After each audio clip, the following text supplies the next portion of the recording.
now on the second floor. Yes. And tell us what happens there. Yes. When we were proceeding to the second floor, somebody shouted, "They are coming," in Creole.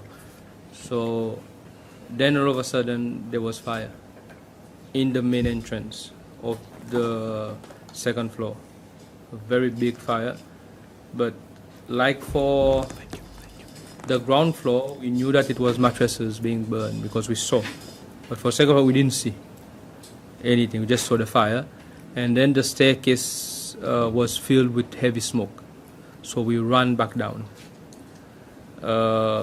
So it was difficult to go upstairs because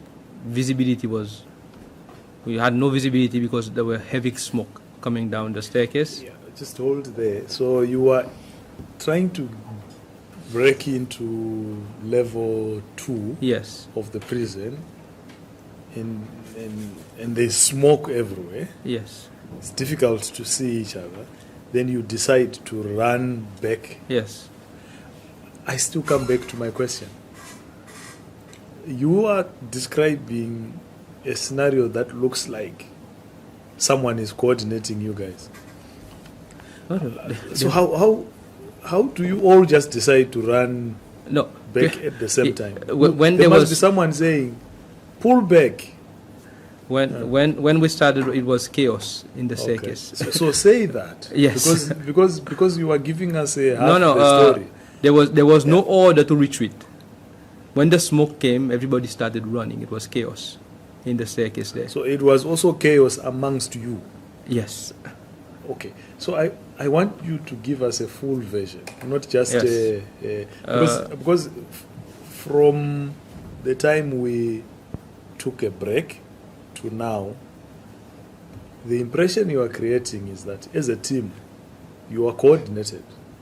There's someone who is coordinating you, but then you had said, no, there's no one who is coordinating us. So yes. So tell us exactly what happened. So you have no coordinator. You are also just running around trying to do your best. So like I said, when the smoke came towards us and people started, the officers, everybody started to run. Those downstairs, the smoke hadn't reached downstairs yet, so some of them had no clue that smoke was coming. So everybody was shouting, go back, go back.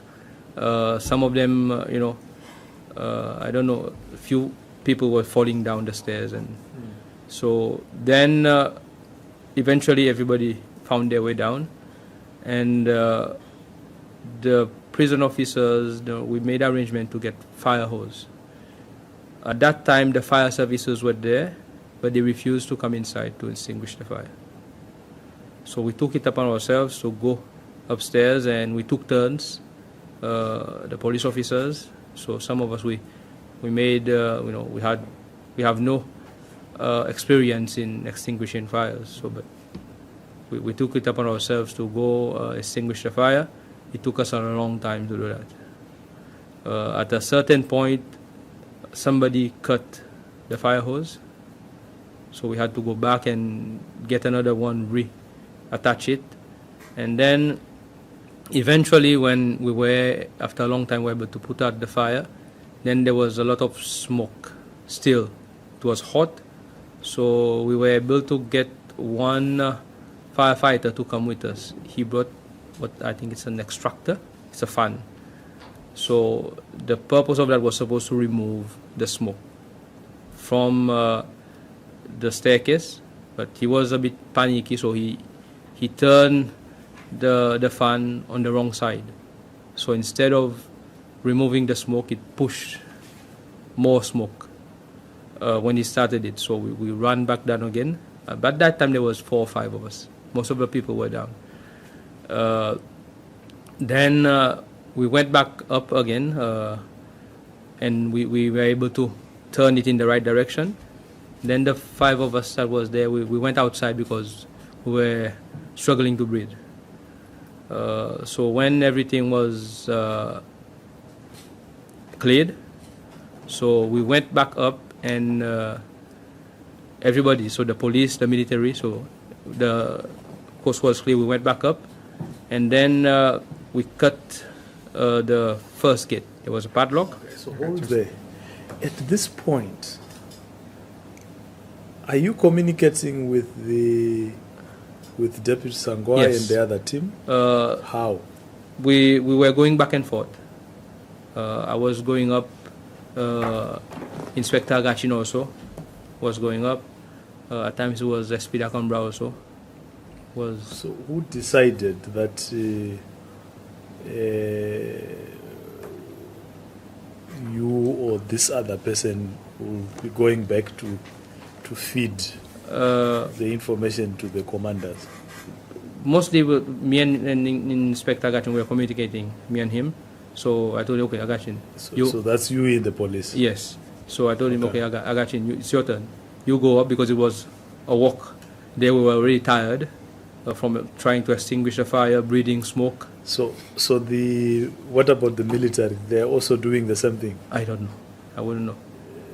So you don't know whether they were... No, I wouldn't know. But when the military went there, in the first instance, they had the major Mache with them. But I remember when I went back up, he was also up. So I don't know if he was the one going back and forth with the information. So I wouldn't know. One thing, who did you say extinguished the fire? Is it the police officers? Yes, it was a police officer, and then there was one officer from the prison. I think he had prior firefighting knowledge. I think he was previously from the fire services, so he was there with us also. So we took turns, because it was hot. We did not have the proper equipment, the proper PPEs. We were not wearing proper PPEs to extinguish fire, because the fire services said they are not going inside the prison to extinguish the fire. So we had to do it ourselves. ASP, one thing that I struggle to understand, yeah? You made a first attempt to enter the prison. It was impossible, difficult. You came back. Yes. You briefed the commander in the command center. And without proper reconnaissance from whoever was supposed to be feeding you, the operatives, with good information that could allow you to enter the prison safely, or maybe with less difficulty. This was not happening. No. But how can a commander take this view of sending men inside such a difficult setting and situation at the time? Did you not tell the commander that, look, sir, it's difficult, it's impossible, we can't, let us wait? We were given orders to take the prison, so... I understand that orders are given. Yes. But we've got to make our commanders understand as well that, look, this is not a proper situation that you are putting us in. Yeah? Did the commander go inside to have a look? Not to my knowledge. That's it. If he had been there, had a look, he would have come back and told you guys, just wait. That did not happen. But do you believe that that was an option? That you could have just waited? Difficult to say at that time. It was difficult to say. Now with hindsight, would you say that you could have waited? Could have been an option. Yeah, don't you think that your officers could have sustained severe injuries inside there? They did. Yes, how many? One of my youngest officer. Yes. Received severe injury. Okay. Inside. Could not have been 10 of your officers receiving severe injuries? Could have been. Inside there were ex-military, ex-police. But that's what I'm saying. Inmates. Yeah. So they have knowledge of warfare. So they trained. So you are being put in a situation where you don't know, number one, where you are going, what you are going to meet, what sort of weapons you are going to face. You are being put in this situation. This is the job. Okay. Maybe just continue from yes. where. Yeah. Then we entered the first gate. Then when we went inside, there was no electricity, so we were using flashlights. We could see that the main gate was blocked with cardboards, so we could not see inside. But there were little holes in the cardboard, so we could see movements at the back. We could not clearly see inside. So at that time, one of my officers pointed out to me that my leg was bleeding again. So when I turned the flashlight on my leg, I saw that the injury was, I was bleeding, so I went down. I went down with 2 officers. So when I was in the ambulance redoing the dressing, one of my officers was brought by 2 of his colleagues, and he had been injured on the leg. The injury went from one end of his leg to another, so it pierced his leg. So the nurse told me, okay, so both of you have to go to Oswalo. So I told him, okay, you take my officer, I'm going back to see my other officers inside. But when you went to seek medical attention for your injury, and you left your officers back in the prison, so there wasn't anybody who was commanding. No, there was none. There was none. So how can you have an operation with nobody being in command? Like I said, I had my officers, Inspector Gachin had his officers, and they were the military. So unlike the first operation, the second one, there was no clear leader. So it was uncoordinated. Everybody was doing whatever they wanted to do, or they thought it was. When we were going upstairs to go through the gate, there was the patrol officers in the front. So we went and cut the gate. So, and then I went back downstairs. When I came up, the second gate was already open. When I came back up, so they already gained access inside the block there. So when I came in, like I said, there was no electricity. You could see flashlights and hear lots of shouting, inmates shouting, army officers shouting. So a lot of the police officers shouting. Police officers, everybody was shouting there. Get on the ground. Others was shouting. I surrender and stuff. It was chaos up there, and it was dark. You could not see clearly. But some of my officers were standing by the gate, and they were putting tie racks on the hands of the inmates along with the prison officers. But it was the army officers doing the clearing inside. So they were the ones going, like we were doing downstairs, they were the ones going in the cells, removing the inmates. So I stood there at the entrance. There was Inspector Gachin and another officer. So when I was using the flashlight, so people were running outside. And then when they were running outside, they were being intercepted and put in tie racks. And sorry, just pause right there. You said the soldiers were the ones clearing. Yes. The prison guards were putting tie racks, yeah. Putting the tie racks. The police were holding torches. No, the police was also putting tie racks with the prison officers, yes. That sounds like you're becoming organized now. Yes. Because there's a division of duties. Because so who organized you like that? I don't know. I wouldn't know, because that's what I saw when I came back up. Okay. Who decided that the army was going to do the sweep and everybody else was going to do the restraining? I wouldn't know, because that's when I saw when I came back up. Okay. And then I noticed that people were running a bit funny, you know, like they were. So I used a flashlight and I shone on the floor.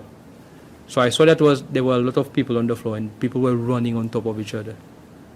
There were some inmates that had fallen on the floor, and other inmates that were being made to go outside, they were running on top of each other. So I shouted to stop everything. So we were able to get some of my officers, the security and the prison officers, we were able to get some of the people up, and they got up from the floor, and we made them go outside. But there was one of them that did not get up. It was an old man of fair complexion. He was light skinned, as you can say. So I shouted at him. I told him to get up. A few times he did not get up. So one of my officers was sort of face down. So one of my officers turned him. So I noticed that his arm was sort of jelly-like. So my officer sat him up, and I helped the officer to make the guy stand up. So we're talking to him and asking him who his name is, are you okay, what's wrong? He was half in, half out. Then I called a prison officer, Nepalese, who was sitting there. Then come and get this guy. So he came and he took a Ryan baton and he put at the back of his hand like that. So my officer shouted at him, so not to do that, this guy is injured. So there was another Nepali officer there, we called him. So they took the person and carried him out. And then when I was standing there, the inmates were still running out. One officer came to me and told me that it seems that there's somebody that's not responding. I asked him, what do you mean was responding? He told me that it looks like he's dead. So I told him, okay. He told me to follow him, so I went with him to the far end of the prison. And then I saw, when we used the flashlight, we saw there was a person lying there. He was face up. So we stood around him because they were still running inside. So some of us stood around him. And then I checked for pulse. There was no pulse. So I told an officer to go down because we had officers from SSNCRB, from Scientific, there. So I told him to go and get the scientific officer to come up. So the officer went. It took some time. By the time the officer came back up, all the other inmates were already out. They already cleared everybody. So the officer just came with cordoning tape. I asked him where the officer was. He said that the officer is afraid to come up. So me and Inspector Gachin was a crime scene officer before, 15 years, more than 15 years experience. So he helped us to cordon off the body, the area where the body was. And then after that, we left the scene with the prison officers, and we went downstairs. So I went down and went to brief Deputy Commissioner about there was a deceased person upstairs. What I found that you conveniently left out is that the inmates, they were being beaten, they were assaulted by officers. You left that out completely. Like I said, I wonder why. It was you could hear people screaming, but like I said, No, you said you could hear people shouting. Shouting, yes. You Shouting. never said screaming. They were shouting, they were No, screaming. No. Let's move slowly. Yeah. Because it's very important how you give your evidence, right? So he asked a question, and so you still need to answer that question. Yes. Why are you leaving that part? The part about the beating. Yes. Because you said Not you only heard beating. people shouting. Yeah.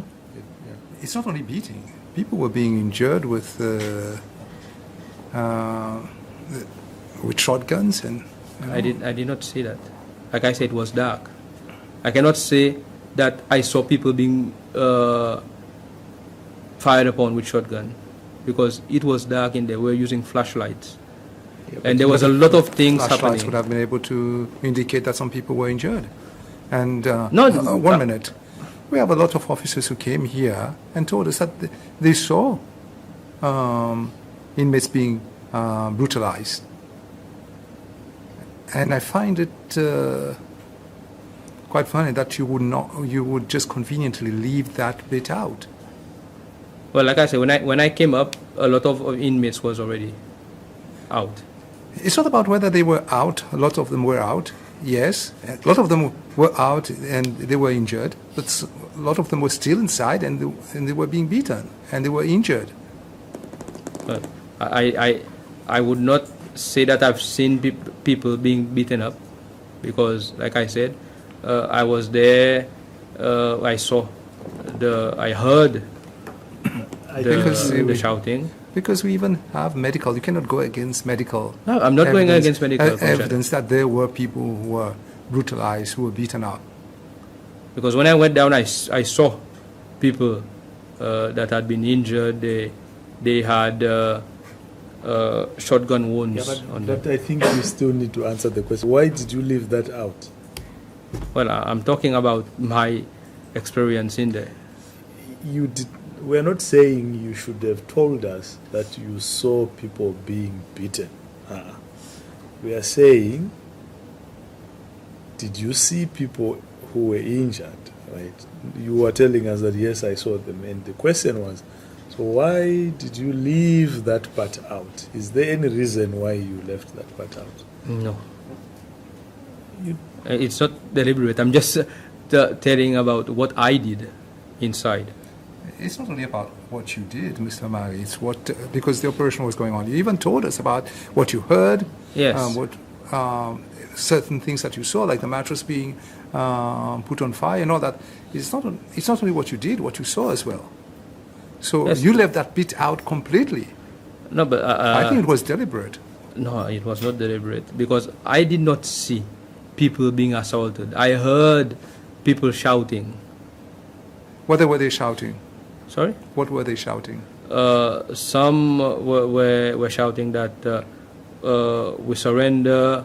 Some were shouting in agony, like in ayoyo. So why didn't you tell us that when you were initially giving evidence as to when you went into the prison, what you saw, rather than just saying that, giving us evidence and then saying, okay, you after everything, you saw Mr. I think it was Mr. Macho down, and the place was cordoned off, and then you went out. You never even mentioned that there were other prisoners that were assaulted. No, like I said, I didn't see any assault. No, but I said that when I came in, there were a lot of shouting. People were running out. I saw people was running funnily, so I noticed that there were people on the floor. And during that time, a lot of things was happening. When I was dealing with the people on the floor, so the army was still clearing inside. So I wouldn't say that I saw people being beaten up and stuff like that. Did you hear any gunshots? When we were inside, there were gunshots, there were rubber grenades being used. I want to ask you that question again, because you are not answering me. Did you hear? Yes. Okay. I could hear gunshots when I was coming up the stairs. Sorry. Do you realize that you never mentioned that in your testimony?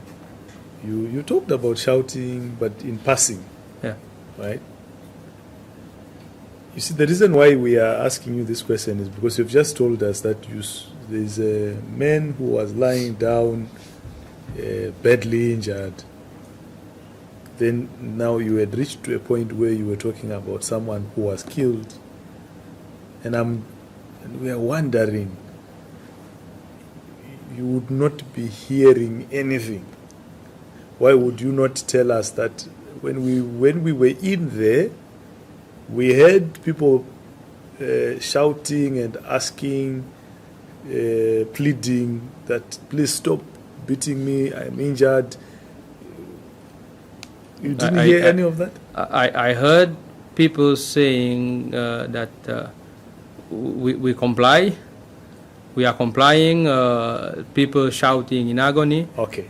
So now, so that we can do this properly, yes. Let's take it again. Okay. I would like you to not give us a one-sided story. The reason why you are here is for you to help us understand what you heard, what you saw, what you did. 3 things: what you heard, what you saw, what you did. So take us back to the scene. When you were in there, that point where there's smoke. So tell us what you heard, what you saw.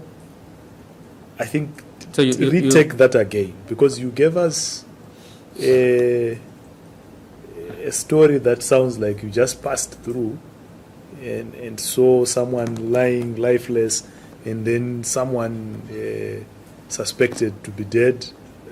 That's not a complete story. So let's take it again. Because now when we ask you follow-up question, you say, yes, I saw that. So when I came back up, you Yes. want to know. Okay. There was a question about shotguns. When I was coming up, you could hear banging noise because there were shotguns and then there were rubber grenades. These 2 sounds are a bit similar. And then when you fire a shotgun, there's there's a light that comes out of the firearm. So as a person that is trained, you know that shotgun is being fired and rubber grenades are being used. So like I said, when I was coming up, there were inmates coming down in tie racks. Some of them alone, some with prison officers, some with police officers. I did not see any military officers coming up and down. So when I went inside, like I said, I stood by the entrance and it was dark, and you could see flashlights going around, and like I said, there was a lot of shouting. Some people were screaming in agony. Okay, saying, take us slowly there. Yeah. What kind of shouts were you hearing? What kind of shouting? What were they saying? They were shouting, get down on the floor. Some people were shouting, come out. And then there was people shouting, okay, we're coming out. And then some were shouting, ayoyo. Ayoyo was meaning ouch. Or there were people complaining of pain. Yes. Okay. Because sometimes if you say shouting, it doesn't really bring out much. Yeah. Okay, so there were people whom you heard wailing. Yes. Crying. Yeah, from being either in pain or in discomfort. A cry of someone who is in pain. Yes. Cries of discomfort. Yes. Okay, you heard that. Yes, I heard that. Okay, do you think those were cries from police officers, from soldiers, or from inmates? No, it was from inmates. From inmates. Yes. So why don't you say I heard inmates? Some inmates No, crying for help. I would think it was from the inmates because I said it was dark. Okay. So I would not. It's a fair. I would not, with 100% certainty, say that it was inmates, but I believe it was the inmates because the officers, I don't believe they would be crying out saying that I comply, that I am hurt, or stuff Did like you that. hear any slaps? Any beatings? No. The only beating that I saw, I would say, is a beating. There was somebody running, and that person fell down.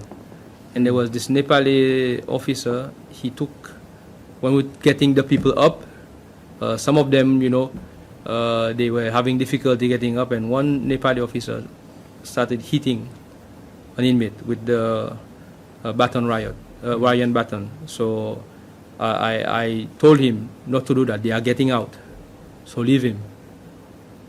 So one of my officers took the baton from his hand, and he just stood there. And then because the way the prison is, when you're standing at the entrance, the cells are inside.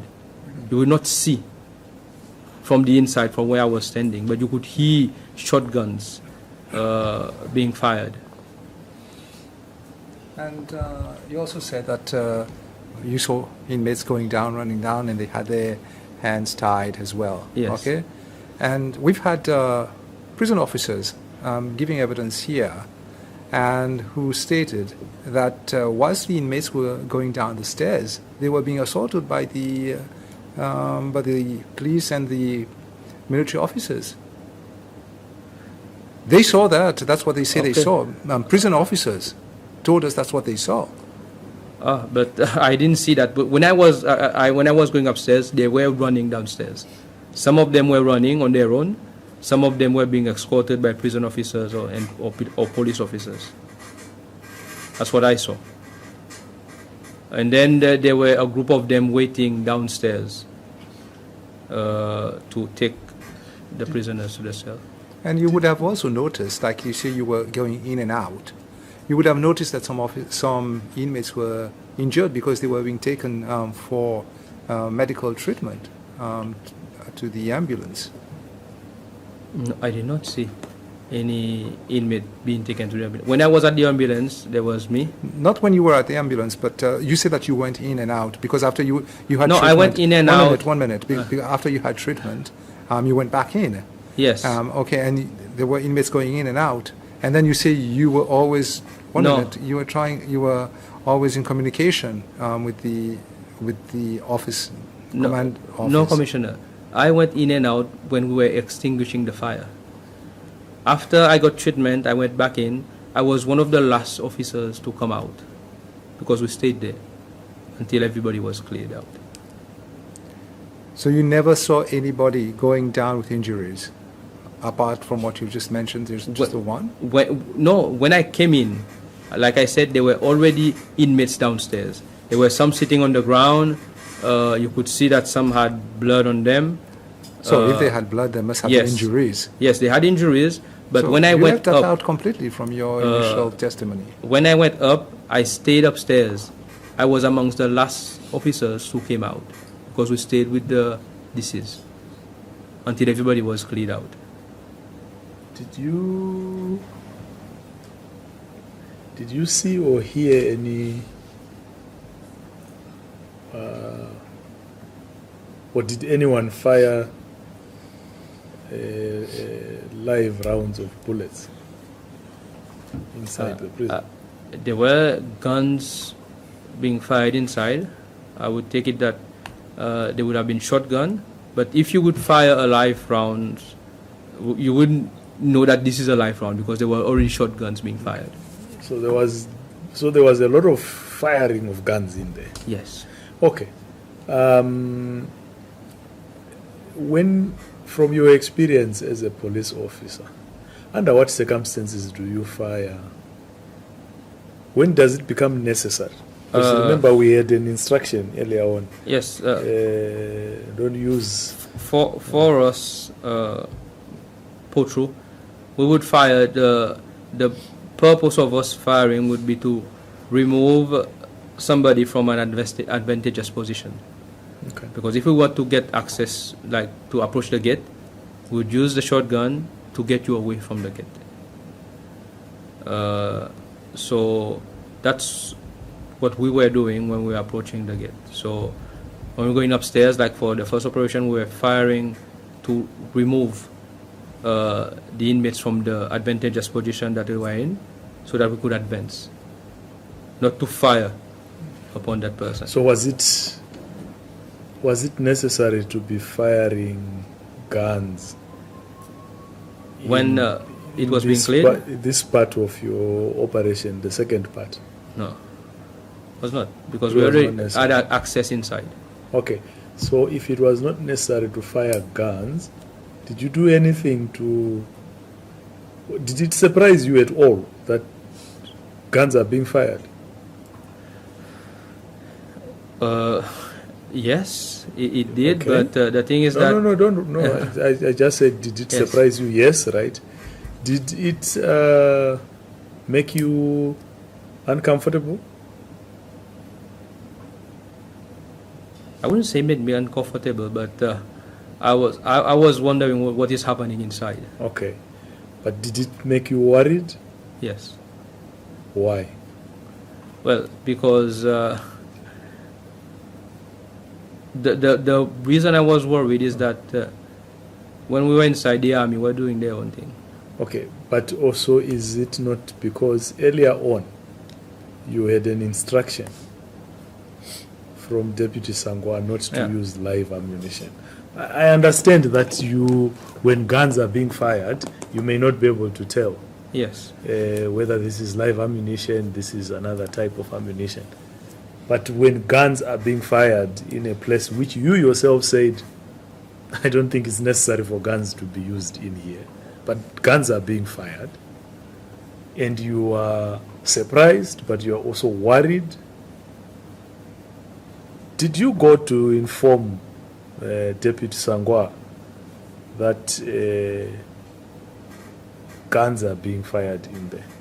No, like I said, when I went upstairs, I was amongst the last person to leave the prison. I left when everything was cleared. So you didn't leave? No. Okay, did you find out who was firing guns? No, I did not. Okay. Because we had 2 shotguns, my team.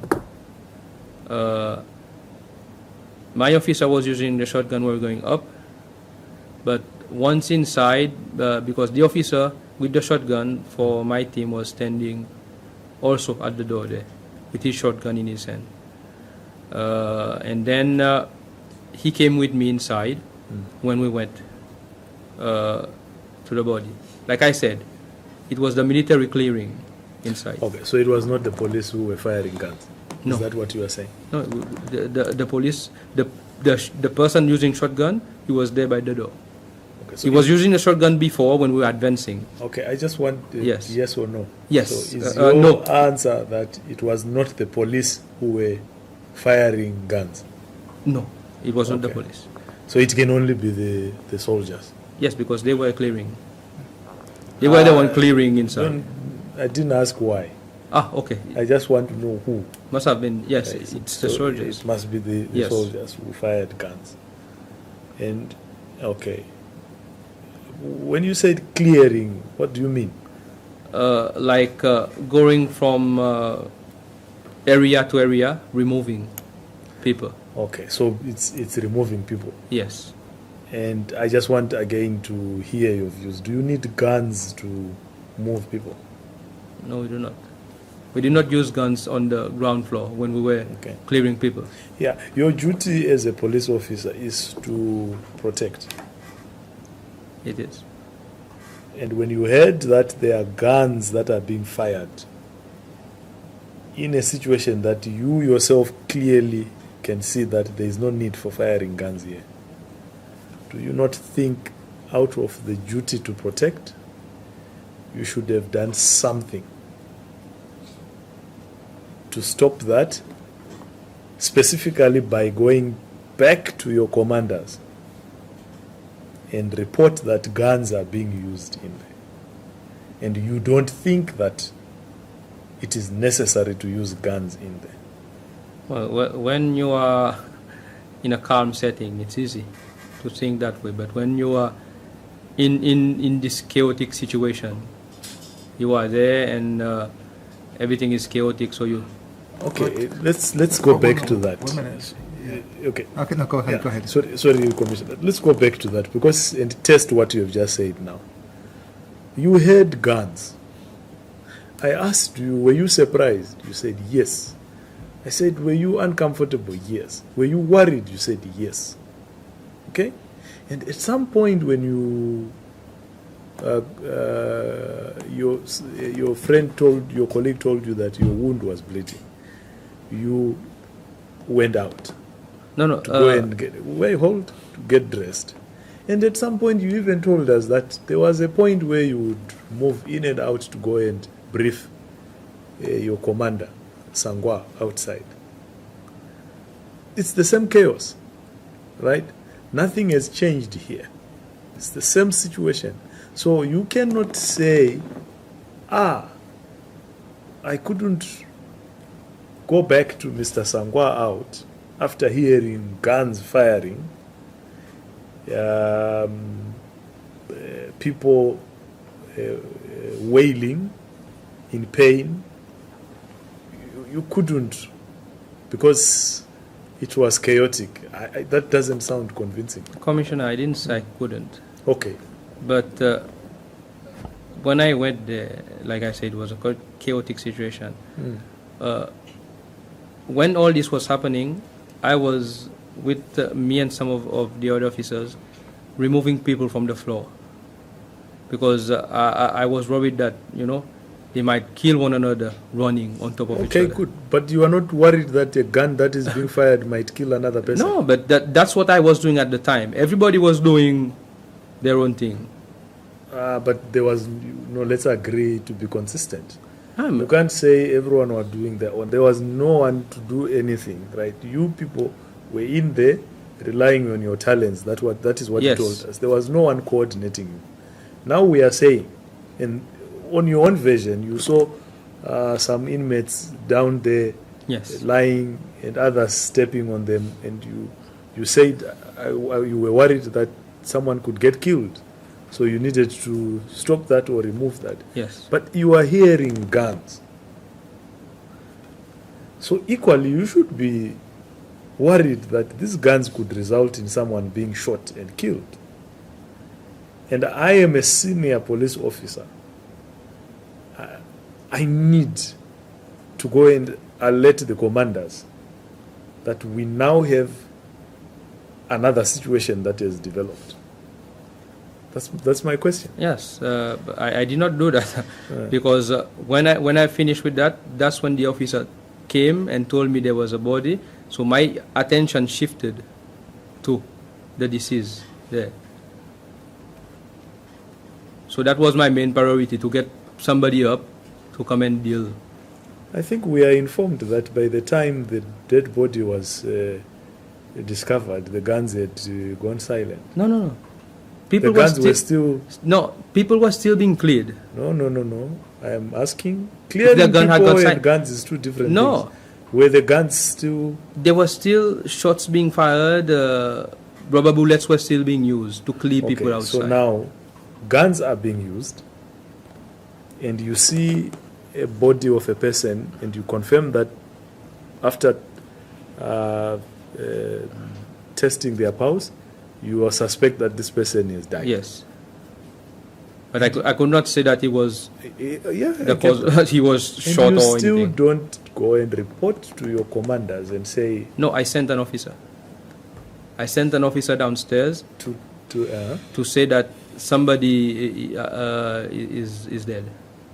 And to bring the forensics people upstairs. That's all? Yes. Okay, so you didn't send this officer to go and tell your commanders that the situation is unfolded in ways that are against all the orders you have given us. There are guns in there. There are people being... when people are yelling and wailing, they are being beaten. Yes, you didn't see them, but you heard them. Yes. Why didn't you raise that with the commander? No, this was said in the debriefing afterwards when we went downstairs. Yes, I know that, yeah. But I'm asking you, but why didn't you, when you sent someone to go and brief your commander. Yes, why didn't you send that person to go and tell the commanders that this is the situation that is happening here? Because I asked you, and you said, no, all I said is go and tell them that there's someone who has died, yes. We need a body bag. And I'm saying, but is that all? And you said, yes.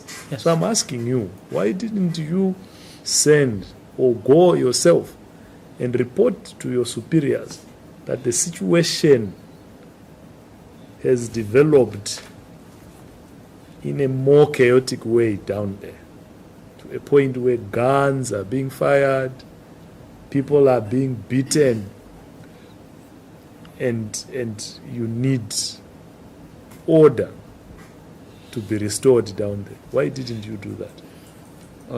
Well, I believe that would have been the job of the person in charge. I was not in charge at that time. Well, I did not ask you in the capacity as the person in charge. You see, there are people with different responsibilities here. Yeah. There is the responsibility of you as a police officer, but also a senior police officer. And the law says your duty is to serve and protect. Correct. So you to protect life and property. So clearly, there was a threat to life, because you said in your evidence now, you don't think that it was a situation where guns were necessary to be fired. They could have yes. removed everybody. No, you said that. Yes. But you had guns being fired. So I am saying, as acting as a police officer, a senior police officer, who is observing that there is potentially multiple crimes that are being committed, why did you not go and report? I would have said to you, why didn't you stop it, right? You can't, because you said you have no authority to command soldiers. But you have a duty to go and report, especially because you knew that outside there is a team of commanders that includes commanders from the military themselves. So why didn't you go and report? That's my question. Well, I did not see it to be a priority at that time. Okay. Because, like I said, I was helping removing the people from the floor, and then my attention was turned to the deceased person. Okay. So that was my priorities at that time. I hear you. Before I give you back to Commissioner Vidot, I want to ask you these other two questions. You said you went out.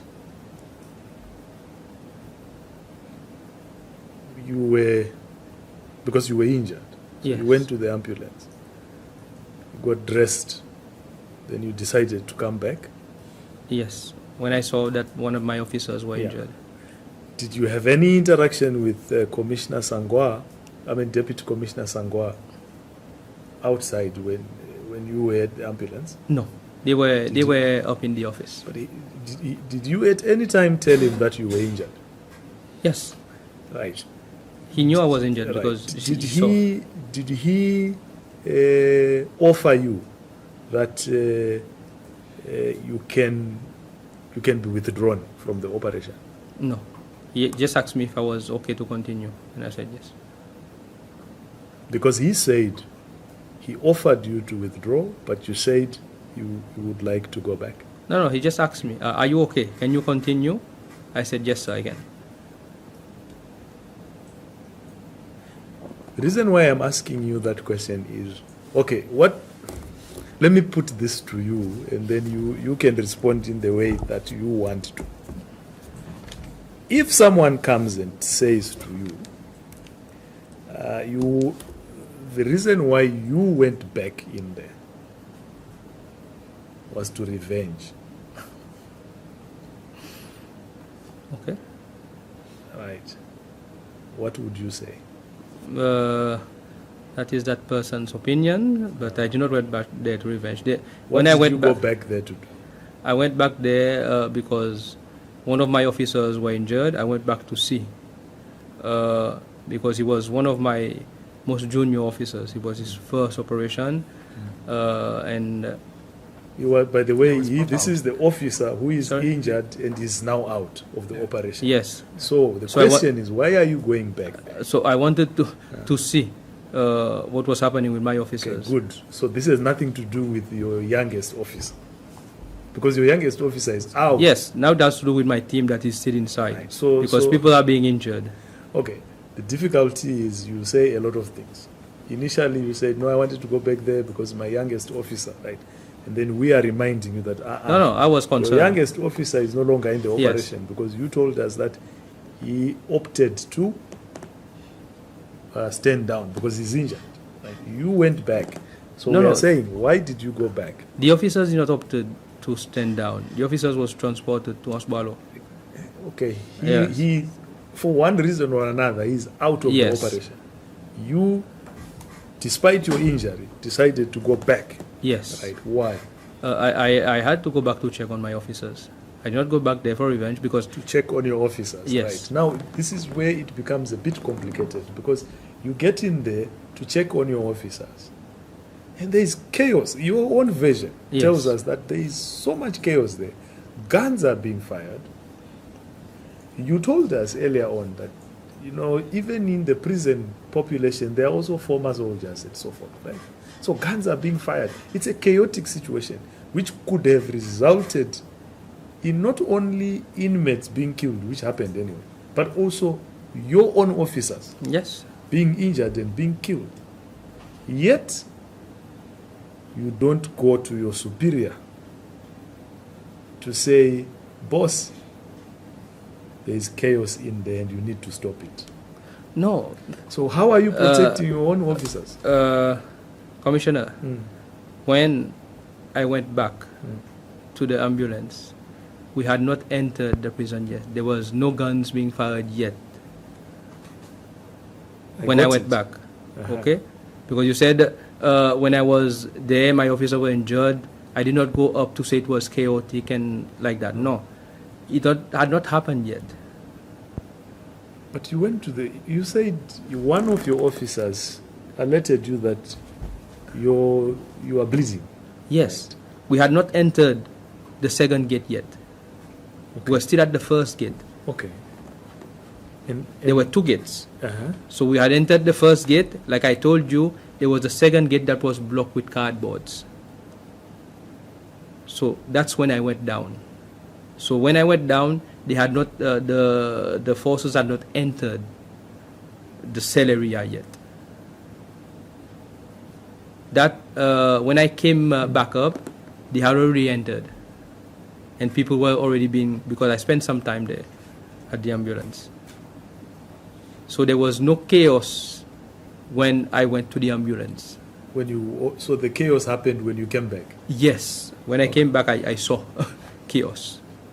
So before you went back to the before you went to the ambulance, there were no guns. There were guns, but guns were not being fired. People were Okay, still there were there. no gunshots. Yes. There were no people wailing and, No. and what was actually happening? They were there. They were about to enter the second gate, Okay. where I said it was blocked Okay. with cardboards. So you had not gotten inside. No, not yet. Okay. So when I went back down, they had not entered the main set area. So there's a gate in front, there's a space there, and then there's the main set area.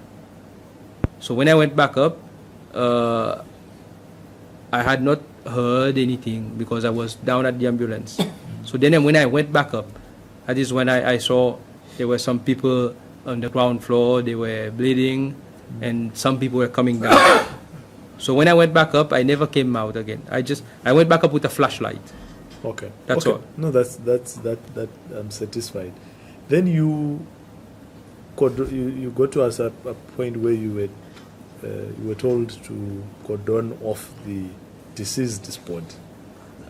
Yes, that was with the help of Inspector Agachin. He led that part because he's from. So tell us what happened after that. When we cordoned off the area, so we stood there for a while. Then we told the prison officers that we are going down, to get the forensics officer. So is that the part where you had sent one of your officers to go and report Yes. that there is someone who Yes. looks like they are deceased? Yes. And what response did you get from? I didn't get any response. The officer, after a while, came with a cordoning tape. Sorry, you mean that you sent an officer to go Yes. and report to Mr. Sangwa that it looks like there is A dead person, yeah. a person who has died, and you didn't get any response? No. Okay. And then, so what followed was someone who was holding a what? Somebody came with a cordoning tape. A The cordoning officer, tape. he came back Okay. with a cordoning tape, said that the crime scene officer is afraid to come up. Okay. So, Is it the crime scene officer or the forensic officer? forensics, no, crime scene officer. Crime scene officer, Yes, okay. crime scene officer. But there was a forensic officer present on site. I wouldn't know. Because you said that Mr. Buzan was there. Yes, early he on. was So there. he's the forensic officer. Yeah, but he was there with the command. Yeah. He was So not, if you had sent words that there was a person dead and you needed somebody to come from the forensic or whatever, yeah. I would expect that Mr. Buzan would have come down. He's the most senior in forensics in this country, I believe. I'm in the tactical field. So You don't much know. about You don't know his qualifications. I know his qualification, but I don't know how their system works.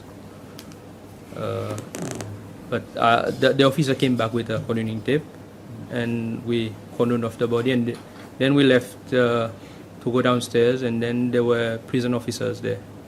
So we told them that we're going down, and then we'll get the crime scene officer to come up.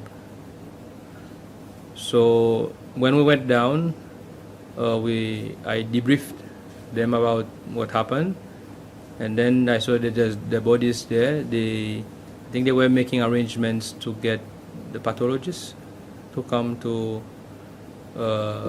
MONTAGNE POSEE prison. So we waited for a bit, and then we were having refreshments. And then after a while, I think it was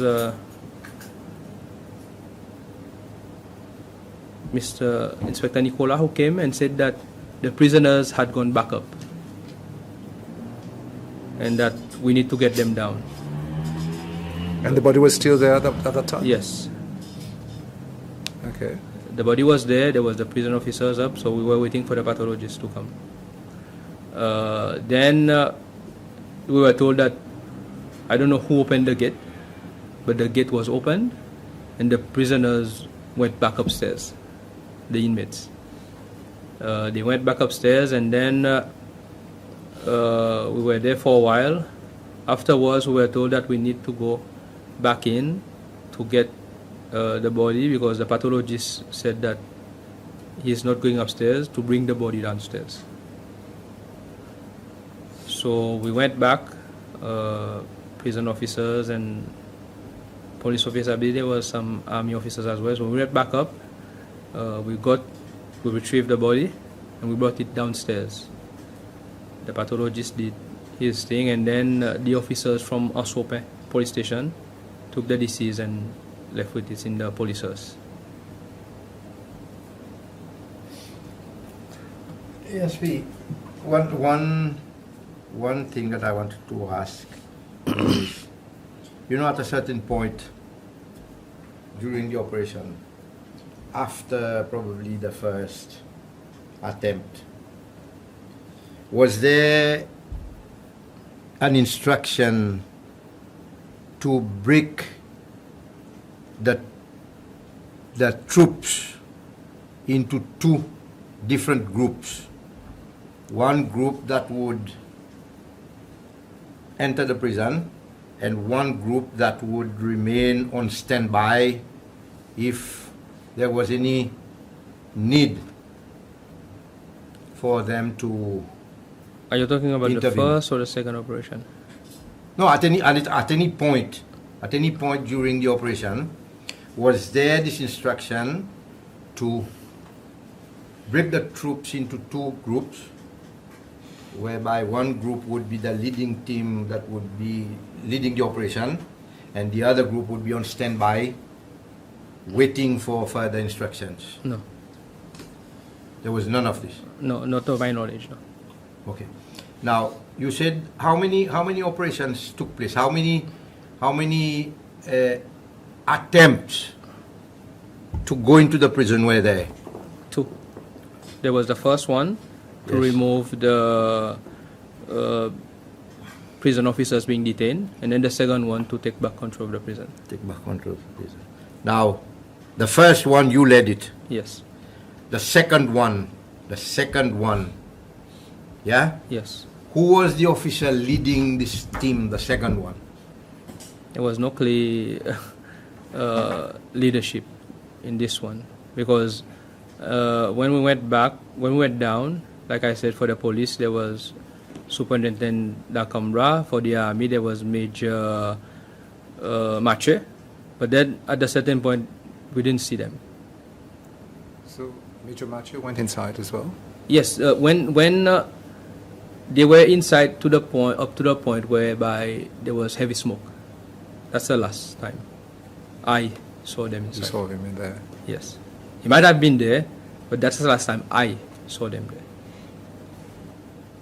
But the fact that you were, you always mentioned that, okay, I ordered my team or instructed somebody from my team to go to the command center and inform them about such a thing. So you were in command of your team. Yes. Yeah, but the team comprised of military officers as well. Yes, military had their team, Kurauti had their team. It was not one entire team like mixed with No. officers from different forces. It was supposed to be, but it was not. When we went inside, it wasn't like that. But your training, I think you are training riots.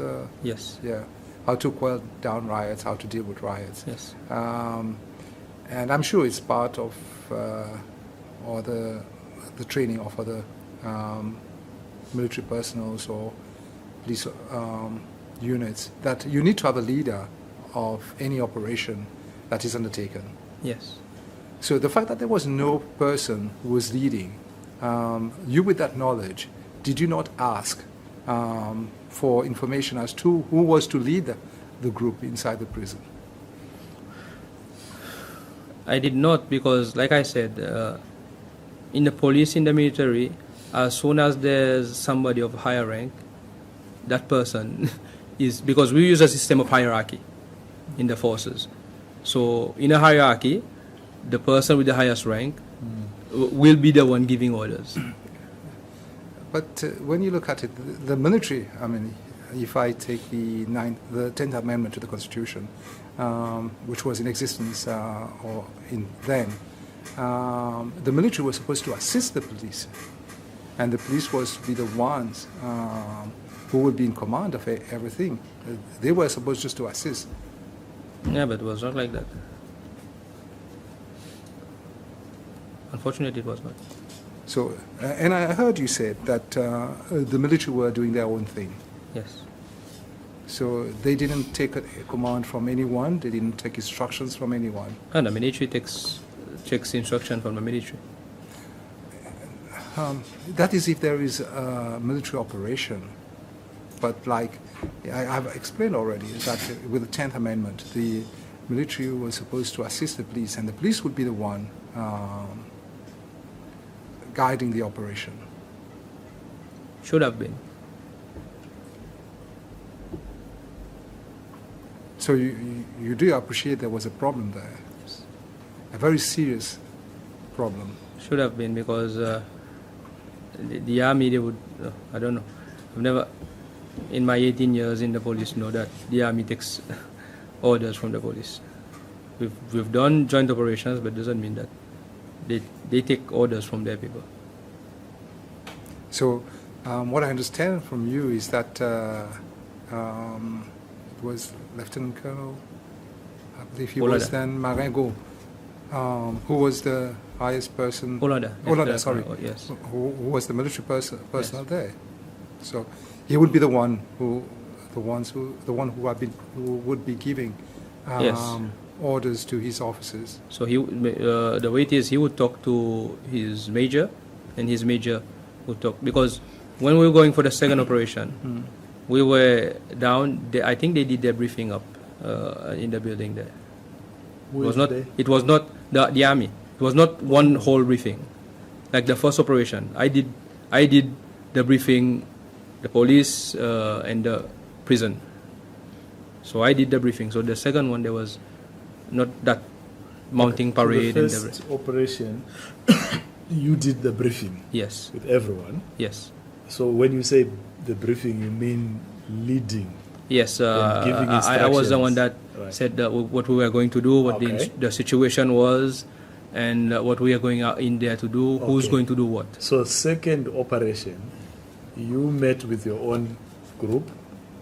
No, The second operation, we were just told that we were going with the army, and then there was the superintendent and the major, so we just walked But down. you said they, then I said who? You said The army. their own briefing up. Yes, Was that briefing before the second, or in preparation for the second operation? in preparation for the second one. Yeah, so that's what I mean when I'm saying. So there was a briefing amongst the soldiers. Yes, And was there a briefing amongst you? no, No. Okay. there was none. You see, I am totally confused. Yeah? Totally confused. And I think you are totally confused as well. Not at this moment, but at the time, you were a confused officer. Because you were not getting proper information and proper orders to carry out the operation.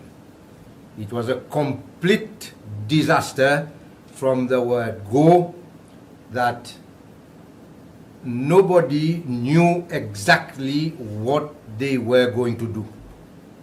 Because one troop had their officers in charge there, you had yours, the other one had his, and you moved in, and as you got in, probably the one leading made a fine job to get inside, but as soon as you walked in, everybody just did whatever they want. Yeah? I think people are saying that it was Mr. Songwa who was responsible for the operation. Then we hear that there was higher military officers being there giving orders as well. We heard that in the second entry there was superintendent and there was a major. So orders were being channeled all over the place inside there. And this is where I think that so many, I want you to tell me if I'm right or wrong, this is where I think so many bullets, not necessarily live bullets, but what do you call them? Buckshots. Yeah. So many was fired because there was no control. And being in such a setting at that time, no lights, no nothing, shouting and whatever it is, everybody panicked. Even the forces panicked because they didn't know what they were expecting inside there. What do you think of this? True. Yeah? Now, you said that when you were there, you heard, yeah, firearms being fired. And obviously you couldn't say if it was live ammunition or the non-lethal weapons. But in the dark, we know that when a bullet of whatever type is fired, there is the powder that lights up after it comes out of the barrel. Yeah? I've said that, yes. Yeah. Now, did you see this? Yes, I've said it. No, did you see those those lights coming out of the barrels? Yes, I've said that. I've seen this. You I saw it. Yes. Okay. Now, were they being fired at the top, or were they being fired at human chest level? Because you can see where the light horizontally. Eh? Horizontally. Horizontally. Yes. So it was aimed directly at whoever was in front of them. I don't know if they were aiming whoever it was in front of them, but he was fired horizontally because, like I said, from where I was standing, the blocks are inside, so you cannot clearly. You would see the lights, the flashes. Now, did you at that point realize that those bullets being fired could have been lethal to your men? Yes. But like I said, most of my men, some of them were, we had 15 of us. There were 2 injured, so that left 13 of us. 2 went down with me, 2 went down with so I could have 6, 7 officers left. Some of them I saw them in the staircase going up and down with the office, with the inmates, and the others were standing, like 4 of them were standing at the entrance. Okay. There. Now, if I remember well, you said that your troops had only 2 shotguns, yes. Shotguns. Okay. Now, 2 shotguns. Would you know offhand now how many rounds they did fire with those 2 shotguns? Roughly? No, I would have to check with the armory. I already gave that information. Yeah. Okay. Now, you had 2? Yes. There was other troops in there. How many more did you see? I don't know. How many more could you sort of identify that they were there? 10, 15, 20? No, not that much. But I think they had 5 or 6. 5 or 6 maybe. But what was distinct is that the type of ammunition that we were using and the types that they were using were different. Okay. We were using the red canister buckshots. Yeah, explain what. It's a red canister. It it deploys has powders in it. So it's, if you hit someone, you will only see the mark of the plastic on that person when it deploys. Yes. Military, they had something else. I think it's sort of pellets. Pellets, yes. They were using that kind. Now, in such a setting, using those so-called non-lethal weapons with pellets and whatever it is, in this setting, can it be lethal? It can, yes. It can, especially if you are firing in the dark and you don't see. Okay. Now, did the commander Songwa understand that this was lethal as well? I wouldn't know. I would not know. Because do you think he should have known? Maybe he should have known what they were bringing in, but I don't know if he was informed or whether he had sight of the ammunitions that were being used by the military. No, he said he did not.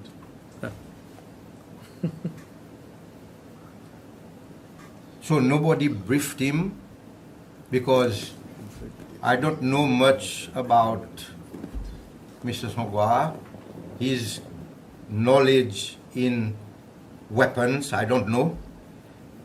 Do you think he should have been informed of the dangers of using lethal plus non-lethal in this type of setting at the prison, so that he could make an informed decision? Like you said, I will not be able to comment on that because I don't know his knowledge. Yes, but do you think he should have been informed? Well, for him to be informed, we need to know if he knows.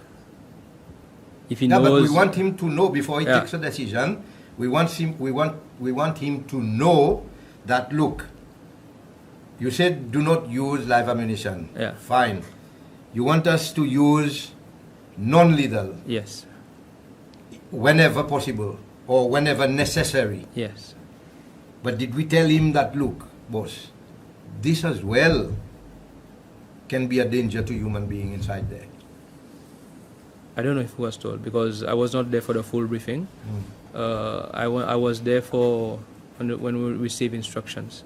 So whatever conversation happened before that, I wouldn't be privy to, because I was not there the full time. So I went in and out. So there must have been discussions. I don't know if in that line, because for the deputy commissioner to say not to use live rounds, there must have been discussions on that line.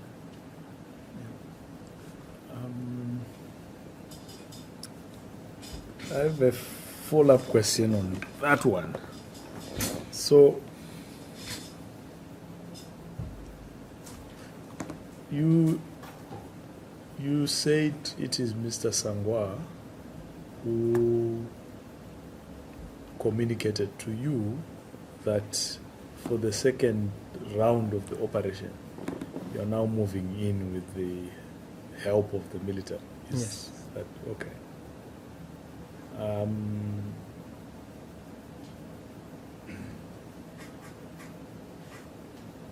So he knew that the army is involved in that operation. Yes. Okay. I'm just putting that across because I'm looking at his evidence that he also says he was surprised that the military was involved, and he had some conversations amongst the police officers there to find out who had requested the army to come in, and he could not get the answer. But that's not your question, because you are not Mr. Sangwa. I'm just explaining to you why I had to ask you, I think 4 times now.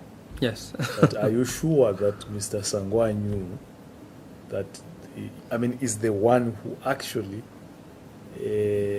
Informed us, yes. informed you that the military is now coming to help? Yes. Okay.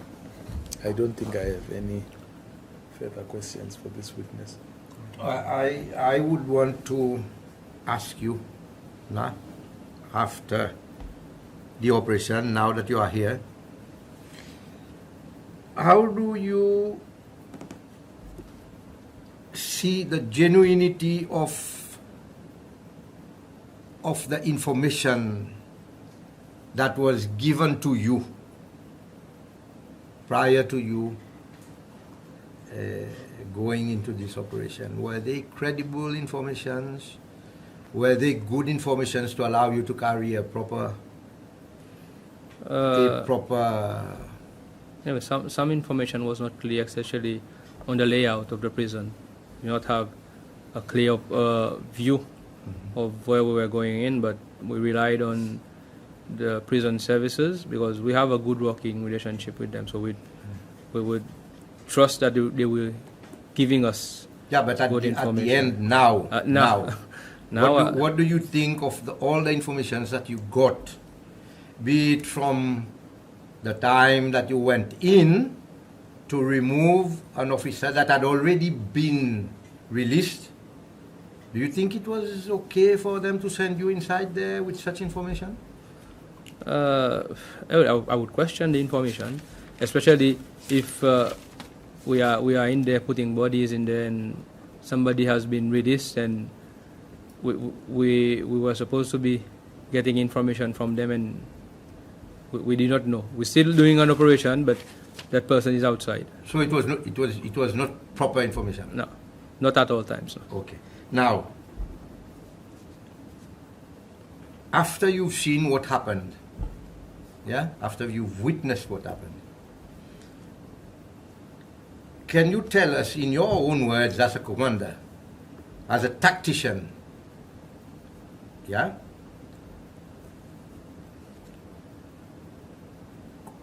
have there been other ways, other means and ways to get this incident to a close without having all of this, whatever happened? There could have been when you look at how it happened and what happened. So when you look back on it, yes, there could have been other ways. What do you think could have been done? I believe because just our first operation was to remove that person. I don't know.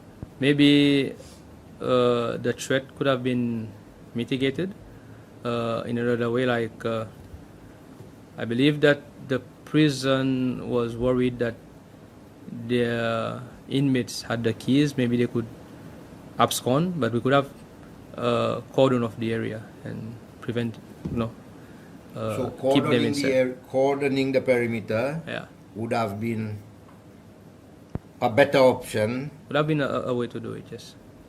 Maybe one of the ways of doing it. Yes, one of the ways. And there would have been other additionals to Yes. support this. Yes, because when something is happening, it is you don't have the luxury at times to sit down and hypothesize about everything. But when everything is said and done, there could have been other avenues. Yes. ASP, being in the forces myself, one thing that a commander must always have is to be calm Yes. when they receive any information about any operation. You've got to be calm in order to work on strategies, because under your command you've got people. True. And you've got to protect your people first before you go in anything. Definitely. So if there's no calmness, there's only excitement, it is going to be chaotic and things will work out wrong. I would agree with you. Yeah? So,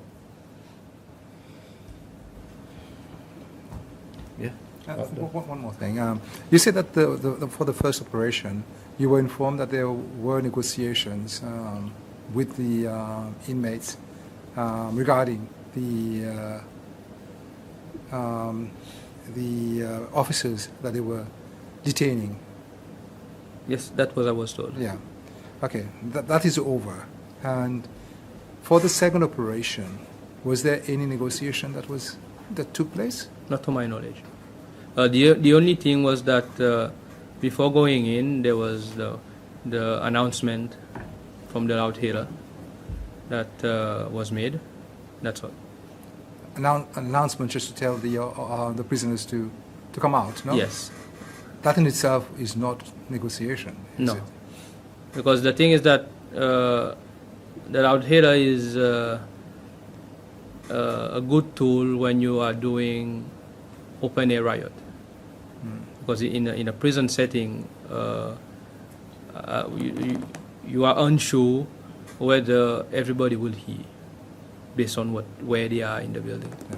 And even in any riots, is that a training that at least before you undertake any operation, that the first thing would be to negotiate? Yes, in any riot you will first define the ringleader and try and negotiate peaceful disbursement of the crowd. Okay. Firstly. So therefore, to your knowledge, and that was not what was being done at the prison for the second operation? No, not that I know of, because everything that had to do with negotiations were being undertaken by the prison's authority, because they know their people. Okay, but since you had that knowledge, okay, being in the courtroom, did you convey that knowledge to ASP, ASP? No, it's not ASP. Deputy ex-deputy commissioner. Deputy Commissioner Songwa. When we were there, there were talks about who was. I'm asking you whether you conveyed that knowledge that you had, that there should be negotiation to Deputy Songwa. I did not, because the prison already said that they were conducting negotiations. So we did not interfere in anything that they were doing with regards to negotiation. Yes, I don't understand, but what you said is that negotiation. They told you they were doing negotiation before the first operation, but not after you were not informed on the second. I don't know if there were any negotiation for the second one. I wouldn't know. Okay. Because I was not informed. I was informed about the negotiations for the first one because I was the highest officer there. I was the highest ranked there at that time. So if there was any information of that kind that was relayed, it would have been relayed to the Deputy Commissioner. Anything that had to do with negotiations or persons of interest would have been relayed to him. Yeah, but you, with the knowledge that you possess, could have relayed that to the Deputy Commissioner. Could have, yes. But I was not there in full time in the debriefing. I was mostly on the ground there. Okay. Yeah, no, you wanted to ask ESP, before you carried out your first attempt to enter the prison. First operation or second? First operation. Your first attempt, yeah? Yeah. So you took the decision yourself? Yes. Did you, prior to going inside, inform your CEO? I called the commissioner. You called the commissioner? Yeah, and told him what that. What did he say to you? I informed him that we were going to be moving on the prison because they said that the hostages would be assaulted and stripped naked. He told me okay. He said it was okay? Yes. And did he ask you to report back to him? Not really. He just, before I went up to the prison, he told me to keep him informed. But the thing is, at the prison, it's a bit difficult to get cell reception. You have to move around, and certain spots you get cell reception. So as much as possible, before the arrival of the executive, I kept him informed. When I arrived there, I told him that I was there and the troops were already been there. The last phone call I had to him was, I told him that we will be moving in on the prison to go and remove the officer inside. Did he tell you to take care of yourself and your troops? No, he just told me okay. He just said it's okay? Yeah, okay.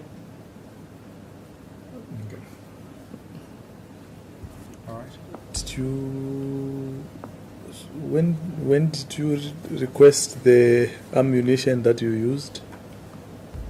No, we came up. You came with it? Yes. Okay. We came with the ammunition because we have what we call emergency boxes. Oh, you already had that? Yes, because every day when we move, this is protocol, the emergency box has to be in the vehicle. Okay. Because we need to prepare for anything. But is there an audit that is done to... Yes. So was that audit done after...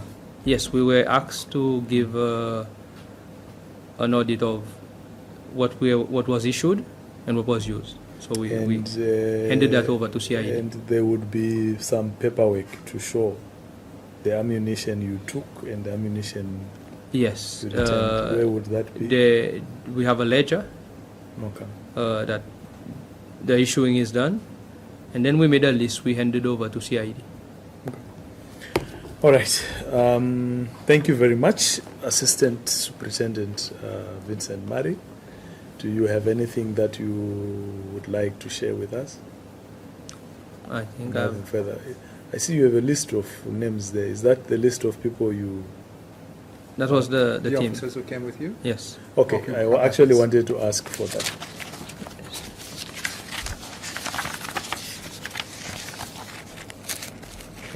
I can give you this one. This one is the time they went to CID to give their statements. And this one is the list. Okay.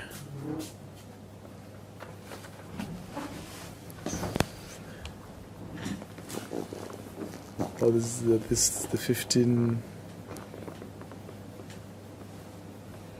Okay. thank you very much for your evidence this afternoon.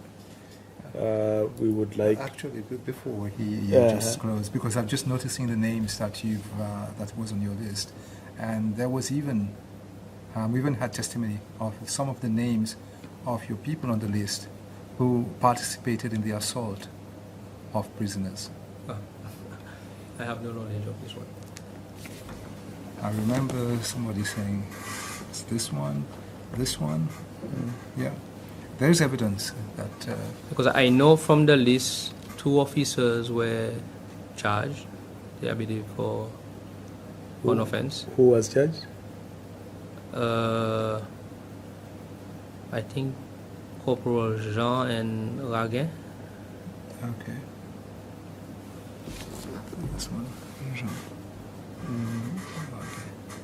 I think the CID officer mentioned this when he gave Inspector John Ball. So they were charged for what? I don't know. I wouldn't know. But you are the one who said it now. No, but that's what they told me. Told me that they are being charged. That's what they told me. In connection with? The POSEE incident. But I would not, I don't know exactly what. So we're just going back again. Okay, but you must have had a debriefing after the incident that happened at POSEE. There was a debriefing. Yeah, and, okay, there was. And did any, because I've noticed names now that came up, and officers who participated in the assault of prisoners, and some of your officers are, the list you've given us now, names of some officers were mentioned by other witnesses. Okay. So you didn't have the debriefing. This was not brought out in the debriefing? I was not there for the debriefing. The debriefing, I think, happened the next day. I was excused for the next day because I had to go back to the clinic and I have a personal engagement. I was not there when the debriefing the next day happened, because I think the next day they went back to prison to work again. Sorry? For more assault. I wouldn't know. I was not there, but they were there the next day. I was not there the next day. I had to go back for dressing, and then I had a personal engagement. So I asked to be excused. So I was given permission. Who carried out the debriefing the next day? I wouldn't know. I was not there, like I said. I did not go back there the next day. You know that the debriefing took place I heard that I don't know if it was a debriefing or if it was a briefing for the next day. But I know the officers went back the next day. They were given other task to do. But I was not there. So it was not a debriefing? I don't know. It was another mission now? I wouldn't know. I was not there, like I said. I was excused for the 6th. Okay. Unless there are any other questions, I think let's close this one. Thank you very much for your time. We would like to remind you that you have a right not to be victimized in any way for having cooperated with the Commission or for having given evidence today before the Commission. If anyone wants to challenge your evidence, they are free to contact the Commission and we will provide them with the audience to be able to do so, either through a written affidavit or through a hearing.